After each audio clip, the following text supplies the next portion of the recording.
It's time for Declare Your Independence with Ernest Hancock. Believe me when I say we have a difficult time ahead of us. But if we are to be prepared for it, we must first shed our fear of it. I stand here without fear because I remember that I am here not because of the path that lies before me, but because of the path that lies behind me. I remember that for 100 years we have fought these machines. And after a century of war, I remember that which matters most. We are still here! Tonight, let us make them remember we are not afraid!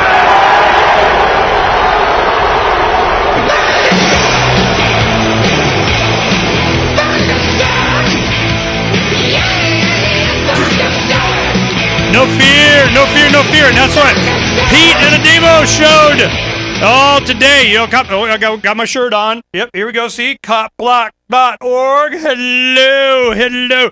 Good job, guys. You know, I know you guys are nervous about that, and who wouldn't be? Facing years in jail. Knowing you're right. Even have video that you're right. Don't mean squat when you're dealing with the man. Well, fortunately, you had jurors. The one thing you go to the top of freedomsphoenix.com right now, and you'll see links to the Ustreams of they came out, went out to Marv, their RV there, and a lot of their supporters, dozens of supporters out there, and they went ahead and did a Ustream right away, not guilty.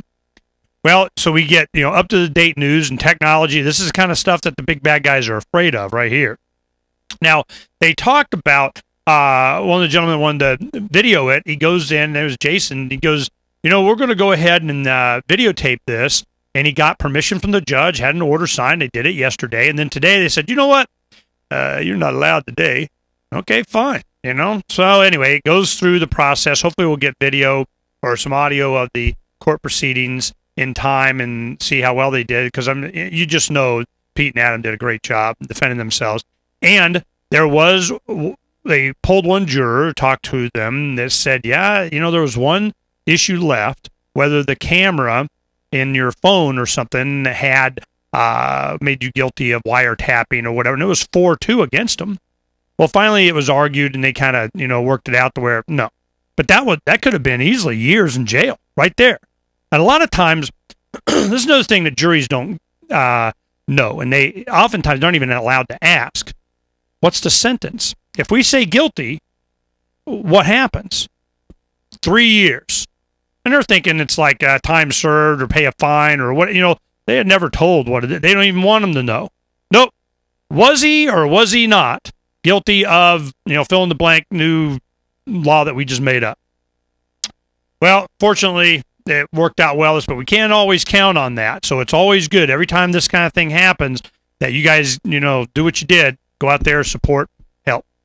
And I'm sure it had an influence on the jury. They're just like, hey, man, these guys, they got some help out here. Plus, they had videotape. That always helps. So that's another thing. As the cameras get smaller, as Quick becomes more available on smartphones that have more power, as we have, more and more abilities to be able to communicate directly and instantly with all of our peers and friends, it makes it much more difficult for the big bad guys to continue being big and bad.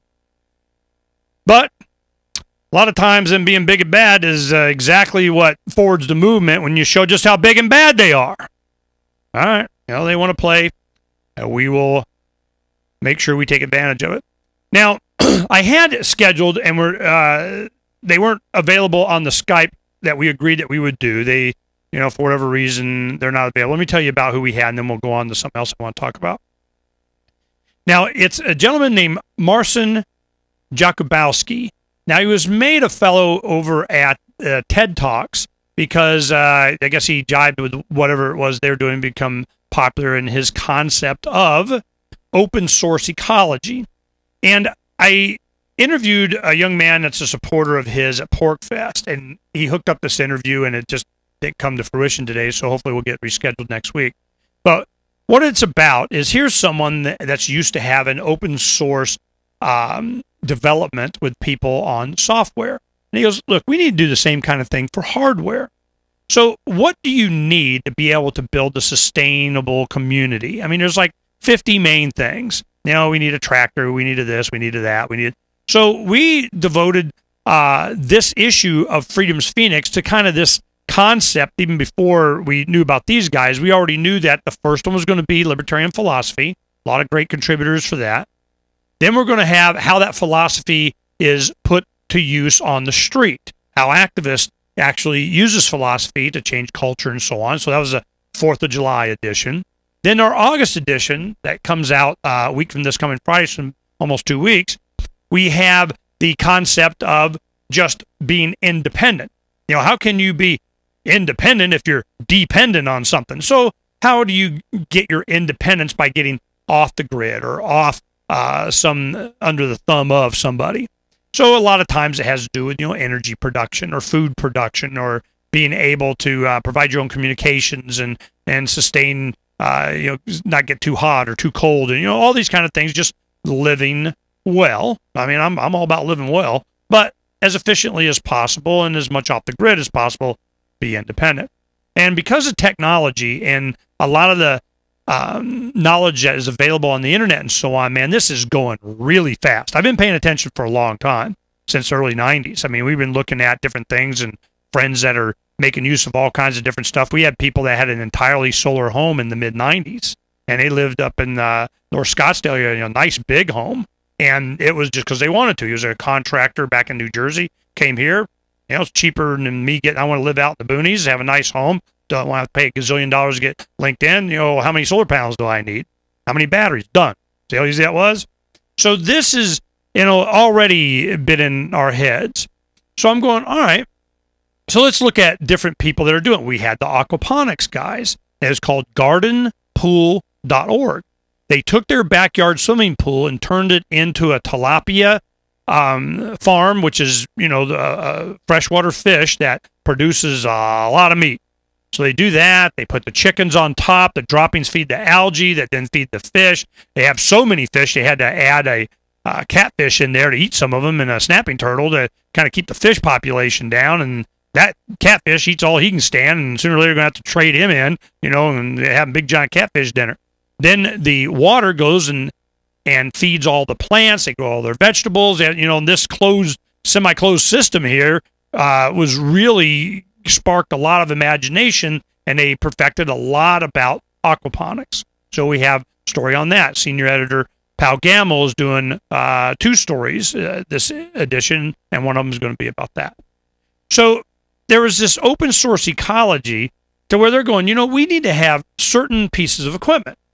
And it would be like, you know, walk behind tractors, or you need, you know, some tractors, you need forklifts, or you need power plants, and you need presses to making bricks, and you need.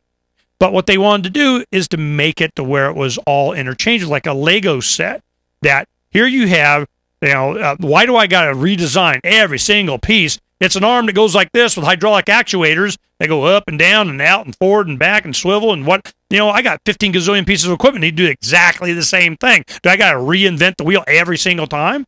Well, they go, you know, we'll go ahead and make it modular. And if something breaks on here, we'll go over here into the jig in the barn and make another, boom, done. Problem solved. So that's a concept that they're doing. And I'm very interested in seeing, you know, how this is coming out, how well it's working. And certainly they're really getting into distraction as a lot of people are paying attention to it. And they have people that will come out. And I think they want you to commit to a month. You know, it's time for you to go out there, you know, and you're going to help them for a month. And then you get to have your input, your say, and you get to get some knowledge. So we're going to be doing a lot of stories on that. And I wish we'd had them on. Hopefully we can get them on before the magazine comes out, because we devoted a little bit of to them in honor of them, as we did the cover also of our heroine out there using one of their farm implements, doing some plowing. So this is, you know, kind of what we're going to do today, but yeah, you'll get a lot of it coming in this editions of Freedom's Phoenix Digital Magazine. Oh yeah, that thing's taking off, and you guys are getting all kinds of subscriptions that you should be taking advantage of by subscribing. You go to freedomsphoenix.com and you'll see all the information there. We'll talk about what I want to talk about more when we come back here on Declare Your Independence in just a little bit.